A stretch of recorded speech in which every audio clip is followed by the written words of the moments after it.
My name is Earl Granville. I'm a veteran in the Pennsylvania Army National Guard. I served from 2000 to 2010 in tours of Bosnia, Iraq, and Afghanistan. It was my senior year of high school.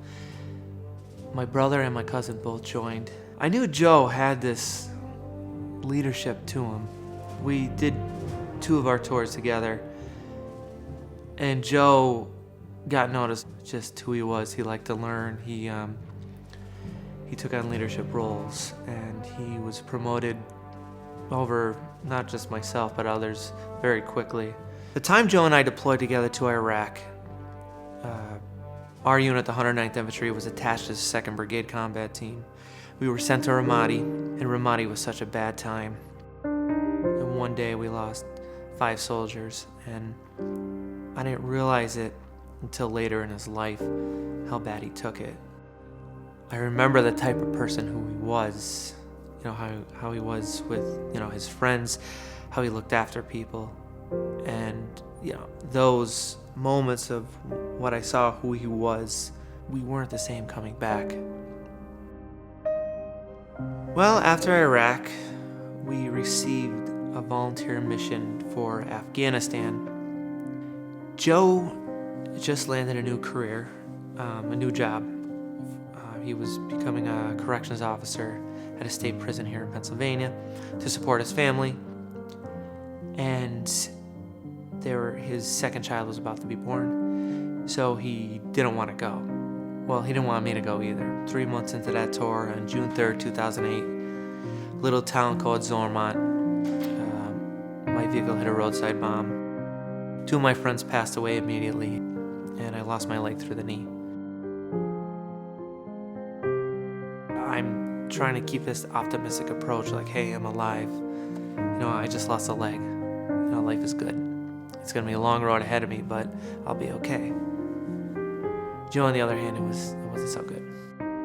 All he used to say was like, I should have been there. More guilt to add. And it keeps piling on and on and on. And he started to see a counselor, but I don't know what happened.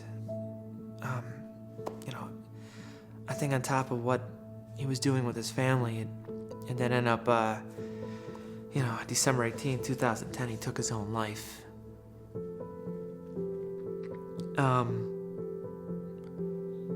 I think with Joe passing, though, that's when it really hit me. It hit me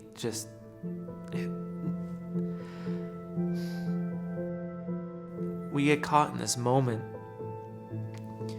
and we just don't know how to get out of it.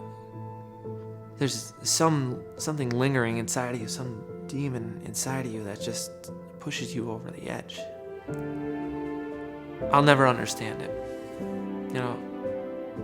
Somebody actually pushed the idea to see a counselor, and the importance of just letting everything out in a safe environment to a professional counselor, that helped me so much.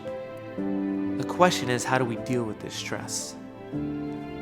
For me, it felt like, wow, there's actually light at the end of the tunnel.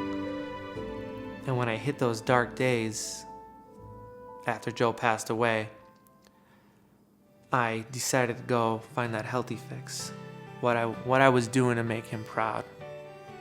I started this lifestyle in honor of my brother, and I did a race last year. I found a cinder block on the course. I wrapped the chain with it and carried it to the finish line.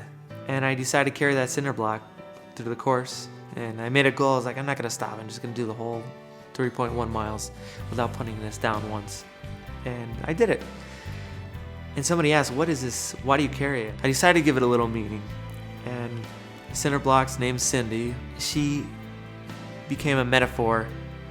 And that metaphor is the heavy weight that we hold inside of ourselves with depression, anxiety, or post-traumatic stress, whatever it may be, that slows us down. There are tools out there and people out there to make sure you never have to carry that heavy weight alone, whether it's counseling, even talking to a friend or a family member, just some healthy outlet for yourself to know that you never have to carry that alone. Listen to people, showing empathy, giving that sense of, there's hope to people.